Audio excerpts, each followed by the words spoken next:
आपको जोड़ता हूँ। एक माता पिता पर मेरी छोटी सी कविता लिखी है। पहले दो पंक्तियां एक पिता के लिए, माता पर बहुत लिखा गया है लेकिन पिता पर बहुत ही कम लिखा गया है।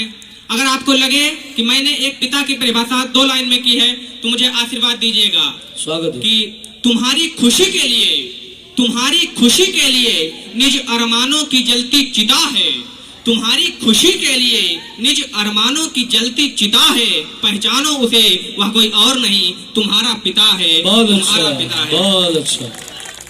और कविता सुनिएगा कि वो आज एक कुटुंब का मुखिया बना है।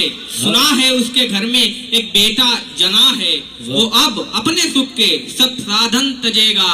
पुत्र प्राप्ति की खुशी में आज बाजा बजेगा।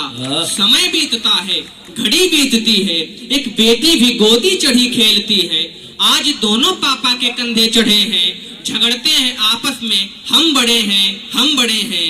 पिता पुत्री का रिश्ता जग में सबसे बड़ा है। पिता हर परिस्थिति में बेटी के सम्मुख खड़ा है। बेटी भी अपने पापा का मान रखना जानती है। अपने प्राणों से प्रिय वो अपने पापा को मानती है। वाह वाह वाह वाह वाह, अच्छा पढ़ो।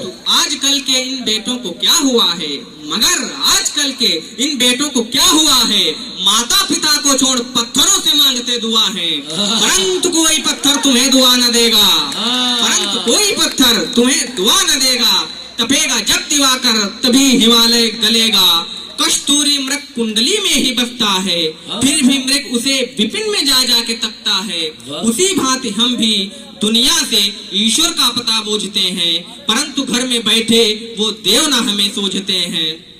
बहुत बढ़िया। अरे लोगों जागो, ना ईश्वर बड़ा है ना अल्लाह बड़ा है। जो सुख दुख में खड़ा है वो सबसे बड़ा है। बहुत अच्छा, क्या सच्चाई है भाई, वाह वाह वाह। जो सुख दुख में खड़ा है वो सबसे बड़ा है। ये सच्चाई है यार। जो हमें 9 मास उदर में रख पालती है, मात्र काले टीके से ही सभी बाधाओं को टालती है। उसे एक दिन हम वृद्धाश्रम छोड़ आते हैं, उसके सपनों के महलों को हम तोड़ जाते हैं।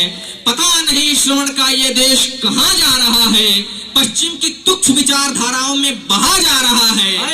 श्रवण के देश में वृद्धाश्रम खुलने लगे हैं। आदर्शों और संस्कारों के सूरज ढलने लगे हैं। पिता त्याग की मूर्ति, माँ स्नेह का भंडार है।